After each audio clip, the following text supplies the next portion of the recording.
और यदि इन्होंने वैसे जेल से बाहर आना होता तो किसकी औकात है जो उनको जेल में बैठा दे। डायरी में नोट कर लो, मानो ना मानो पर मैं एक सत्य घटना बताने जा रहा हूं। परमात्मा का अवतरण इस धरा पे हो चुका है और याद रखना एक दिन आएगा जब तुम इस डायरी के पेज को खोलकर पढ़ोगे। ये मेरी भविष्यवाणी है तुम्हारे लिए। इनसे बढ़ के कोई परम शक्ति नहीं दुनिया में, ब्रह्मांड में। ये अपनी मर्जी के मालिक हैं और इनके जेल जाने के पीछे बहुत सारे रीजन हैं। आने वाले समय में 1000 वर्षों तक संत रामपाल जी का सत भक्ति मार्ग पूरे विश्व में चलेगा। यही एकमात्र धर्मगुरु होंगे, इन्हीं का ज्ञान होगा, इन्हीं के मंत्र होंगे, इन्हीं की आरतियां चलेंगी। धरती पे दूसरा कोई धर्मगुरु नहीं होगा, दूसरा कोई भगवान नहीं होगा। 1000 वर्ष तक इनके ज्ञान को, इनके भक्ति मार्ग को सुचारू रूप से अपनी गैर हाजिरी में चलाने के लिए इन्होंने कुछ इंतजाम करने हैं। उसके मद्देनजर आज ये जेल में बैठे हुए हैं। 28 साल से इन्होंने अपने भक्तों को जो अनमोल ज्ञान दिया है, दुनिया वालों से हटके जो परम ज्ञान दिया है, उस ज्ञान पर इनके भगत कितना जो है वो चल पाए हैं, कितना वो चल रहे हैं। उनके खुद के भगत संत रामपाल जी को कितना समझ पाए हैं। खाली संत रामपाल जी को एक संत के रूप में ले रहे हैं या फिर परमेश्वर के रूप में ले रहे हैं। संत रामपाल जी को उनके भगत किसी भगवान के द्वारा भेजा गया कोई अवतार मानते हैं या स्वयं ही उनको भगवान मानते हैं। वो अपने भक्तों के भी कॉमन सेंस की जो ज्ञान उन्होंने अपने भक्तों को दिया है उसकी परख कर रहे हैं कि मेरे कितने हैं और काल के कितने हैं। अंतिम समय में मुझे कितनों को साथ लेके जाना है और कितनों को यही छोड़ के जाना है जो उनको नहीं समझ पाए। और सारी दुनिया के धर्म गुरुओं को नकली साबित करने के लिए, सभी देवी देवताओं को, आधे अधूरे भगवानों को कमजोर साबित करने के लिए कि भैया मैं जेल में बैठा हूं, और जब वो विनाशकारी समय आएगा, जब वो दुखकारी समय आएगा पूरे विश्व पे और भारत पे, उस समय भैया मेरे से पहले तुम अपने देवी देवताओं से अरदास कर लेना। तुमने जो भी भीख मांगनी है अपनी जान की, पहले अपने देवी देवताओं से मांग लो, अपने धर्म गुरुओं से प्रार्थना कर लो कि गुरुजी ऐसी भयंकर आपत्ति आ गई देश पे, और देश पे आकर आपत्ति आ गई तो देश का देशवासी भी तो दुखी होगा, देश में रहने वाले भी तो परेशान होंगे। और कोई मिट्टी थोड़े ना कोई परेशान होती है, देशवासी परेशान होते हैं, इंसान परेशान होते हैं कि हे गुरुदेव भगवान, हमने आपको इतने दिनों से पूजा, हम आपके अगरबत्ती चढ़ा रहे, हम आपके जो है वो झंडा चढ़ा रहे, नारियल चढ़ा रहे, अगरबत्ती चढ़ा रहे, जैसा आपने कहा वैसा हमने राधे राधे हरे रामा हरे कृष्ण का जाप किया, जैसा आपने कहा वैसे हमने व्रत किए, हम तीर्थों पे गए, आपकी दान पेटियां हमने नोटों से भर दी, पर अब हमारे ऊपर ये आपत्ति आई है तो तुम आंख बंद करके क्यों बैठे हो गुरुदेव? कोई समाधान बताओ। और ये समाधान बताने का समय नहीं है, ये तो समाधान करने का समय है। ये गुरुदेव आप कहते थे कि मेरा तो भगवान से संपर्क है, मेरा तो सीधा भगवान में ध्यान लगता है, मेरी बात को तो भगवान टाल ही नहीं सकता। हे गुरुदेव अपने भगवान से बोलिए, अपने बच्चों की रक्षा करे। उस समय ये तुम्हारे धर्म गुरु ऊपर हाथ खड़े कर लेंगे, ऊपर हाथ नीचे गर्दन हो जाएगी कि जजमानो माफ करना, हमने तो धंधा खोल रखा था केवल अपने पेट पालन के लिए, हमारा किसी भगवान से कोई संपर्क नहीं है। उस समय जब तुम्हारी आंखें खुल जाएं और उसके बाद उन देवी देवताओं से, उन भगवानों से मंदिरों में जा जाके, मस्जिदों में जा जाके, चर्चों में, गिरजा घर में, गुरुद्वारों में जा जाके अरदास करना, दंडवत करना, नाक रगड़ना कि आप तो देवादिदेव महादेव हो, आपसे बढ़ के कौन है, आप तो श्री राम हो, आपने रावण मार दिया, आपने श्री कृष्ण रूप में जो है वो कंस को मार दिया, आपने पूतना मारी, आपने जरासंध मारा, आपने काल्यावन मारा, आपने चाणूर मारा, आपने केसी मारा, आपने फिर हनुमान जी के पास जाना कि हे भगवान आपने तो जो है द्रोणागिरी पर्वत को उठा दिया था, हमारे तो छोटे से संकट है, इनको उठाने में कहां दिक्कत है। हे श्री कृष्ण भगवान आपने तो गोवर्धन पर्वत को उठा दिया, हमारे भी थोड़े से दुख और परेशानियां उठा लो। और उस समय वो भी शांत होके, चुपचाप होके, आंख बंद करके, कान बंद करके बैठे रहेंगे, क्योंकि पत्थर की मूर्ति ना सुन सकती, ना बोल सकती, ना चल सकती, ना देख सकती, वो जड़ है। फिर तुम अपने रिश्तेदारों के पास जाना, अपने उन पैसे वाले मित्रों के पास जाना, या तुमने जो बैंकों में जमा कर रखे, जो घर पे जोड़ जोड़ के रखे हुए, उन पैसों से सहायता मांगना, धन से सहायता मांगना। फिर जिन राजनेताओं के पीछे तुम हिंदू मुसलमान करते हो, जिन राजनेताओं के पीछे 24 घंटे तुम कभी ये कभी वो, कभी ये पार्टी कभी वो पार्टी, आपस में तुमने ये दुश्मनियां पाल रखी हैं, मैं उस पार्टी का, मैं इस पार्टी का, मेरा नेता वो, तेरा नेता वो। फिर इन नेताओं से हाथ जोड़ना, नेताओं से अरदास करना, और जब तुम अरदास करने जाओगे तो तुम्हें पता चलेगा नेताजी तो पहले से बंकर में जाके बैठे हैं। उस समय ये संत रामपाल जी निकल के आएंगे, एकमात्र परमेश्वर के रूप में, विघ्नहर्ता के रूप में, संकट मोचन के रूप में। तब तुम्हें पता चलेगा कि दुनिया का असली संकट मोचन हनुमान जी नहीं, इस पूरे ब्रह्मांड के असली संकट मोचन संत रामपाल जी भगवान है, ये विघ्न करता है। और उस समय ये नेता लोग उनको नाक रगड़ के अपने कंधों पे बैठा के लाएंगे, इसलिए उस समय का इंतजार कर रहे हैं संत रामपाल जी कि आने दो वो समय एक बार। ऐसे ये मुझे परमात्मा नहीं मानने वाले, लातों के भूत कभी बातों से नहीं मानते। जब ये प्रकृति तुम्हारे ऊपर लातों की बौछार करेगी, आपत्ति और विपत्तियों की बौछार करेगी, तब तुम्हें वो परमात्मा याद आएगा, तब तुम शीघ्र स्वीकार कर लोगे, हाँ जी आप ही राम, आप ही हमारे कृष्ण, आप ही हमारे भगवान, आप ही हमारे बुद्ध, आप ही हमारे ईसा मसीह। फिर कोई वाद विवाद नहीं करेगा जैसा कि आज कर रहे हैं कि संत रामपाल जी कहां से भगवान हो गए। अरे आज से पहले जो ईसा मसीह आया था वो कैसे भगवान हो गया, वो भी तो इंसान था। श्री रामचंद्र जी कहां से भगवान हो गए, वो भी तो इंसान थे। श्री कृष्ण जी फिर कहां से भगवान हो गए, वो भी तो इंसान थे। बुद्ध कहां से भगवान हो गया, वो भी तो इंसान था, या कोई सींग वांग या कोई पूंछ वांस लगा के आए थे वो। फिर दुनिया की अकल ठिकाने आएगी जब खुद की जान पे आफत आएगी। उस समय ये भगवान जिनको तुम बंधनों में बंधा हुआ समझ रहे हो अपनी अज्ञानता के चलते, फिर तुम्हें पता चलेगा कि बंधन मुक्त कौन है और बंधन युक्त कौन है। इसलिए समय का इंतजार करो। बाकी भगवान अपनी लीला करके जा चुके हैं, राम कृष्ण सब, और उनका निष्कर्ष भी निकल चुका है।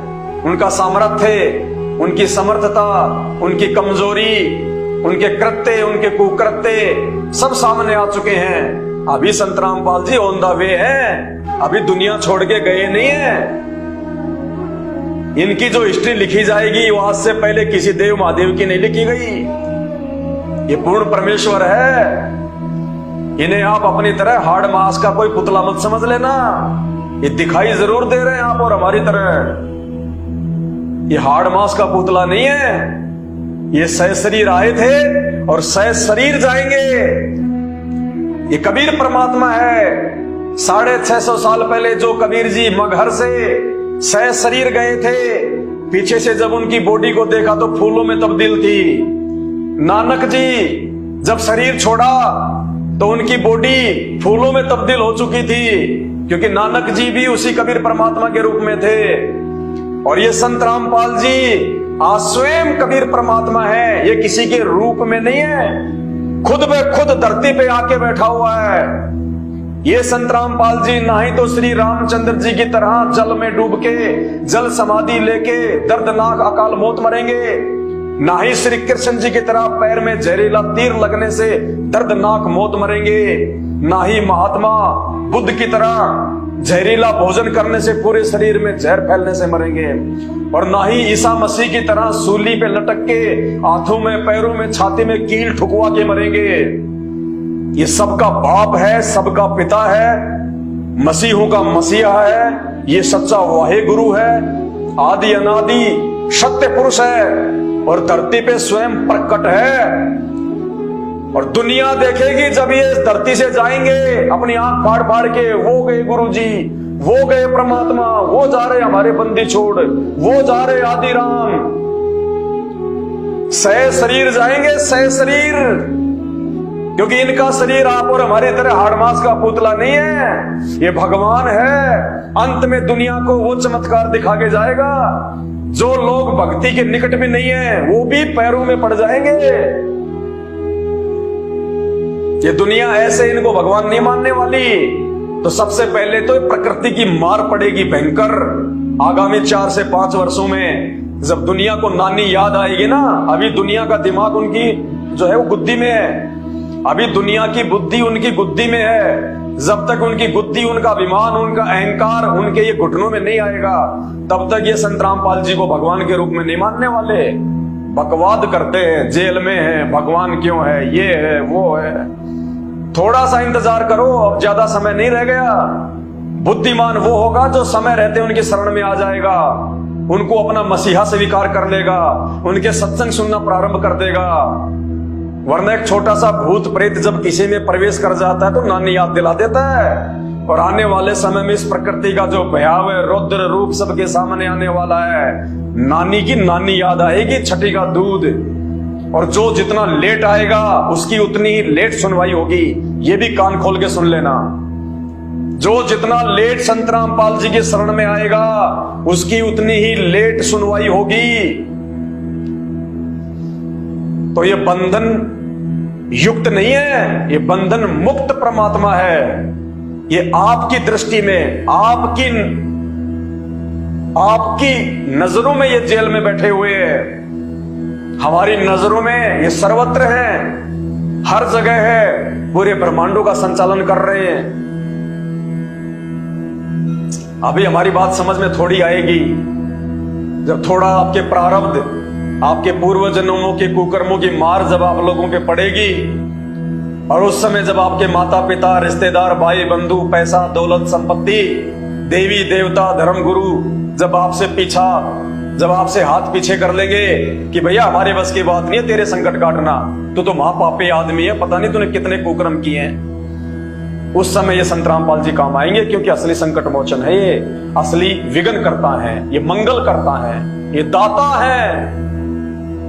उस समय पता चलेगा कि कौन बंधन में है और कौन बंधनों से छुड़वाने के लिए, हमें जन्म और मृत्यु के बंधनों से छुड़वाने के लिए, 84 लाख योनियों के बंधनों से छुड़वाने के लिए धरती पे आए हुए हैं। तो त्रेता युग में जन्मे दशरथ पुत्र, सीता के भरतार, लक्ष्मण के भाई, हनुमान जी के भगवान श्री राम, राम रावण युद्ध में अपने खुद के बंधन नहीं कटवा पाए, वो तो इतिहास बन चुका है, नकार नहीं सकता कोई। एक सांप से अपने आप को बंधन मुक्त नहीं कर पाए, उनके वाहन ने, गरुड़ जी ने आके उनके बंधन काटे। तो उनमें कितनी सामर्थ्यता है, उनमें कितनी योग्यता है, वो कहां तक के भगवान हैं। और आने वाले समय में जो श्री रामचंद्र जी नागफास से खुद के बंधन नहीं जो है काट पाए, आने वाले समय में जब ये प्रकृति अपना रौद्र रूप दिखाएगी, तुम्हारे बंधन कहां से काट देगी मेरे बंधुओं। समय है, संत रामपाल जी की शरण में आ जाओ। बाद में रोने धोने पछतावे के अलावा, सिर पे हाथ पटक पटक के खून के आंसू रोने के अलावा कुछ भी शेष नहीं रहेगा। और जितने भी लोग जो गालियां निकालते हैं जो कमेंट्स में, चुन चुन के हिसाब देना पड़ेगा, चुन चुन के। मैं अरदास करता हूं मेरे गुरुदेव भगवान से कि परमेश्वर इनकी जीभ में कहीं कोई कैंसर ना हो जाए परमात्मा, क्योंकि इन मंद बुद्धियों को ये नहीं पता ये किस ये किस परम शक्ति के लिए, ये किस महापुरुष को गालियां दे रहे हैं, ये किस आदि पुरुष के लिए उल्टे सीधे और भद्दे कमेंट्स कर रहे हैं। मुझे डर है कि कहीं आप लोगों की जीभ में कैंसर ना हो जाए, क्योंकि ये परम संत है, और उस परम संत की अगर सौपन में भी किसी ने निंदा की है, उसको बहुत भयंकर सजा भोगनी पड़ी अपने जो है वो कर्मों की। तो मुझे दुख है इस बात का कि आप लोगों की जीभ में कहीं कैंसर ना हो जाए। साधु संतों के विषय में बहुत सोच समझ के मुख से एक एक शब्द निकालना पड़ता है, और ये कोई नकली साधु संत नहीं है, कोई नकली धर्मगुरु नहीं है, लोगों के दान पे जीवन यापन करने वाला ये कोई भिखारी नहीं है, ये पूरी दुनिया को भीख देने वाला दाता है। दाता एक राम, भिखारी सारी दुनिया। बहुत सोच समझ के, निंदा करने से पहले आंख फाड़ के देख लेना, इनके सत्संग सुन लेना पहले। कहते हैं तिनका कभू ना नींदिए जो पांव तले होए। एक तिनका, एक घास का तिनका कहते हैं, उसकी भी निंदा नहीं करनी चाहिए जो पैर के नीचे है। तिनका कभू ना नींदिए जो पांव तले होए, वो कब ऊठ आंखन में गिरे फिर पीड़ा घनेरी होए। ना जाने वो तिनका भी कब उठ के हवा से आपकी आंख में आ गिरे और भयंकर वो पीड़ा दे देता है। तो ये तो वो परम संत है, आदि पुरुष है, अनादि पुरुष है। लेकिन ये अपनी तरफ से ये किसी को कोई जो है श्राप नहीं देता। श्राप देते हैं घटिया लोग जिनको ज्ञान नहीं होता, जो आधे अधूरे जो भगवान होते हैं, अपने आप को बड़ा साबित करने के लिए वो लोग देते हैं श्राप। जो परम संत होता है, हम सब उसके बच्चे हैं। बाप कभी अपने बच्चों को श्राप नहीं देता, लेकिन उस बाप का एक विधान है, एक रूल है कि राम किसी को मारे नहीं, और मारे तो हत्यारा राम। ये श्री रामचंद्र जी की तरह नहीं है जिन्हें राम रावण युद्ध में 18 करोड़ लोग मरवा दिए अपनी औरत के लिए। अरे भगवान थे, सर्वशक्तिशाली थे, सर्वशक्तिमान थे, सृष्टि के रचनहार थे, आदि पुरुष थे। तो अपनी औरत के लिए 18 करोड़ लोग क्यों मरवाए? खुद जाके लेके आते रावण से युद्ध करके, तब मानते कि हाँ ये पावरफुल है, ये भगवान है, ये परमात्मा है। 18 करोड़ लोग मरवा दिए अपनी औरत के लिए, वो भगवान कहां से हो गया? स्वयं में अगर सामर्थ्य था, अगर पुरुषार्थ था, स्वयं लेके आते, तब मानते कि आदि राम है। तो कहते हैं वो राम, वो आदि राम, सबका बाप। राम किसी को मारे नहीं, मारे तो हत्यारा राम। अपने आप ही मर जाओगे ये कर कर खोटे काम। तो भाइयों, किसी भी साधु संत के विषय में बिना उसकी तहकीकात किए बिना, बिना उसके सत्संग और ज्ञान से परिचित हुए बिना, उसके समय उसके विषय में अपनी जुबान से अपशब्द भूल के भी मत निकालना। कब कहां पे भयंकर से भयंकर आपत्ति आ गिरेगी पता भी नहीं चलेगा। क्योंकि इंसान अपना जो भी भोग भोगता है वो अपने वो कर्मों के भोगता है, चाहे वो पिछले जन्म के कर्म हो, चाहे वर्तमान के कर्म हो। इंसान हमेशा अपने कर्मों का भोग भोगता है। जैसे श्री रामचंद्र जी ने मजाक कर दिया नारद जी के साथ में, बंदर का मुंह लगा दिया, वो कर्म किया उन्होंने, वो मजाक किया, उसका भोग श्री रामचंद्र जी को भोगना पड़ा। नारद ने उनको श्राप दे दिया। तो समझो इन बातों को। अभी आप लोग भक्ति, भगवान और अध्यात्म के आसपास भी नहीं हो, आसपास भी झूठे अपने आप को बहुत बड़े मल की भगत समझते होंगे आप। असल में अध्यात्म, भक्ति और भगवान की जानकारी इस धरती पे यदि किसी को है तो संत रामपाल जी के भक्तों को है। संत रामपाल जी के भक्तों को, अन्यथा धरती पे किसी को भक्ति और भगवान की जानकारी नहीं है। ब्रह्मा विष्णु महेश को जानकारी नहीं है पूर्ण इन शास्त्रों के विषय में, भक्ति के विषय में। किसकी पूजा करनी चाहिए, कौन सा देव जो है वो पूजा के योग्य है, इनको खुद को नहीं पता। तो इनके भक्तों को, इनके साधकों को कहां से पता चलेगा? तो भाई और बहनों, हाथ जोड़ के विनती है, प्रार्थना है, आपका ज्यादा समय नहीं लूंगा। आपने इतना समय दिया, इसके लिए तहे दिल से मैं आपका आभार व्यक्त करता हूं। और मैं विनती करूंगा, मैं प्रार्थना करूंगा, हम सब एक ही परमात्मा के बच्चे हैं। हम भूल चुके हैं अपने बाप को, अपने परमात्मा को केवल देखा देखी में, क्योंकि हमने शास्त्रों से भगवान नहीं पहचाना। हमने तो हमारे दादा परदादा, उससे पहले वाले दादा और हमारे पिता जो भक्ति कर रहे हैं, हमने तो उनकी लकीर पीटनी शुरू कर दी। लेकिन भक्ति का आधार दादा और परदादा नहीं होते। भक्ति का आधार देखा देखी भेड़चाल नहीं होती। भक्ति का आधार होते हैं हमारे धर्म ग्रंथ, हमारे शास्त्र। और हिंदू धर्म में जो प्रमाणित शास्त्र हैं, चारों वेद और गीता जी, और उनमें भी कंप्लीट ज्ञान नहीं है। इसीलिए उस आदि राम, आदि पुरुष, उस कबीर साहिब को संत रामपाल जी के रूप में एक तत्वदर्शी संत बन के स्वयं आना पड़ा है, ये ज्ञान देने के लिए। तो विचार करो इन बातों पे, सत्संग सुनना शुरू करो। ये मानव शरीर बहुत अनमोल है, मानव जन्म दुर्लभ है, ये मिले ना बारंबार। पेड़ से पत्ता टूट गिरे वापस नहीं लगता डार, बाद में रोओगे पछताओगे। और वर्तमान में भी ये आधे अधूरे भगवान, ये धर्मगुरु तुम्हें कितना लाभ दे रहे हैं, तुम्हें कितना फायदा हो रहा है, अंदर से तुम अच्छे से जानते हो। तुम्हारे अंदर जो है वो कितनी शांति है, या तुम कितने दुखी हो, तुम कितने परेशान हो, तुम्हें अच्छे से पता है इन बातों का।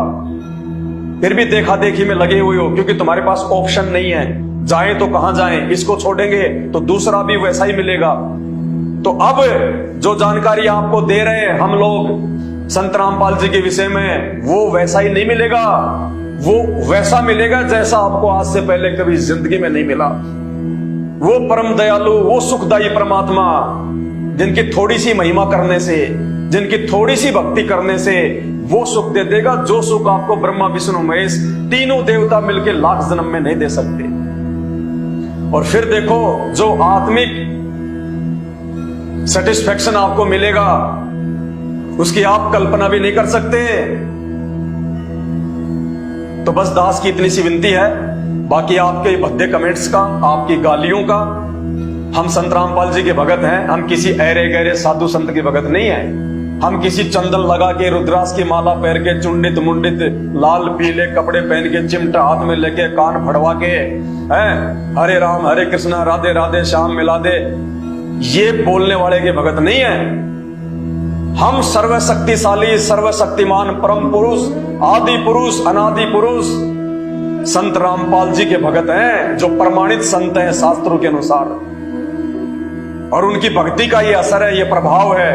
आप चाहे कितनी गालियां दो, कितना ही जो है आप जी मतलब वो बुरा भला कहो, हमारे कान के आसपास भी नहीं फटकती तुम्हारी बातें, आसपास भी। और तुम अपने आप को सच्चे सनातनी, फोटो लगा रखी है हनुमान जी की, फोटो लगा रखी है राम और सीता जी की, फोटो लगा रखी है हिंदू राष्ट्र, फोटो लगा रखी है, नाम लिख रखा हम सनातनी, सच्चे सनातनी, और तुम्हारे मुंह में गुटका जुबान पे गाली। क्या देश को हिंदू राष्ट्र बनाओगे? पहले खुद तो सुधर जाओ, पहले खुद तो संभल जाओ, पहले अपने आप को चेंज करो, अपने आचरण को चेंज करो, अपनी आत्मा को साफ करो। अरे आत्मा तो तब साफ होगी जब पहले आप अपने मुंह को साफ करोगे। तो हमारे अंदर संत रामपाल जी भगवान ने भक्ति का वो सॉफ्टवेयर डाल रखा है, जिसका दुनिया में कोई एंटीवायरस नहीं है, जिसको कोई तोड़ नहीं सकता उस सॉफ्टवेयर को संत रामपाल जी के अलावा, और वो कभी तोड़ेंगे नहीं। तो हमारे ऊपर आपकी गालियों का, आपके इन भद्दे कमेंट्स का कोई असर नहीं पड़ता है। हमारे अंदर इतनी सी भावना भी नहीं आती। हम तो ये सोचते हैं कि परमात्मा कितने नादान हैं, कितने बुद्धिहीन हैं। ये 50-50, 60-60 साल के हो गए, अभी तक इनको ये नहीं पता कि हम क्या कर रहे हैं। गाड़ी किसी को निकालेंगे तो वहां से टकरा के वापस उसी के पास आती है। सामने वाला यदि गाली को नहीं स्वीकार करता है, सामने वाला यदि आपकी गाली का जवाब नहीं देता है, तो टकरा के वापस आती है। अगर माँ की दी है तो खुद की माँ के ऊपर आएगी, बहन की दी है तो खुद की बहन के ऊपर आएगी। तो हमें तो दया आती है आप लोगों पे, आपके बुद्धि स्तर पे। और ऐसी बात नहीं है, इस बुद्धि के स्तर को ठीक भी किया जा सकता है, अपने आप को संभाला भी जा सकता है, क्योंकि आज संभालने का मौका है। आज धरती पे परमात्मा स्वयं आए हुए हैं। सुधरो भाई। अरे हमें लाख गालियां निकाल लो, हमें कोई फर्क नहीं पड़ता। हमें गालियां निकाल के भी आप संत रामपाल जी के सत्संग सुनना शुरू कर दो। हम तो उसमें भी खुश हैं कि कम से कम हमारे भाई बहनों का जीवन तो जो है वो संवर जाएगा। देखो, अज्ञानता में, मूर्खता में, नासमझी में गालियां कोई भी निकाल सकता है, कोई बड़ी बात नहीं। लेकिन जो परिणाम है वो तो भोगने पड़ेंगे, यहां का विधान है। ये 3 लोक का विधान है, ब्रह्मा विष्णु महेश तक का विधान है। जो प्राणी जैसा कर्म करेगा वैसा भोग उसको भोगना पड़ेगा। तो जो गालियां आप निकाल रहे हो, और गरुड़ पुराण में उन गालियों की क्या सजा लिखी हुई है वो तो देखो, तुम्हें भोगना पड़ेगा। ये तो तुम्हारी अपनी गलती है, क्योंकि मानव शरीर प्राप्त करके, अनमोल जन्म प्राप्त करके, ये जीव परमात्मा ने भक्ति करने के लिए दी है, सत्य वचन भाषण करने के लिए दी है। और जो इस जीव से गालियां निकालेगा, जो इसका दुरुपयोग करेगा, परमात्मा कहते अगले जन्म में वो बैल बनता है, बैल 84 लाख योनियों में जाएगा।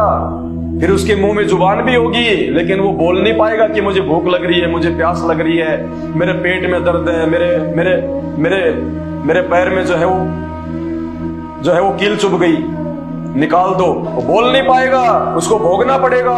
क्यों? क्योंकि जब उसको परमेश्वर ने मानव जन्म में ये जीव दी थी, नाम रटने के लिए, नाम जपने के लिए, सच्चे तत्वदर्शी संत को पहचान के उसकी भक्ति करने के लिए, तुमने उसका दुरुपयोग किया। उल्टी उस परम संत को गालियां निकाली, उनके भक्तों को गालियां निकाली। उसका परिणाम, उसका दंड तो यमराज देगा ही देगा। अभी भी समय है, अगर बचा जाए तो बच लेना। ये संत रामपाल जी हैं जो यमराज के जो है उस दंड को भी काट सकते हैं। कुछ नहीं है इनके लिए, सेकंडों का काम है।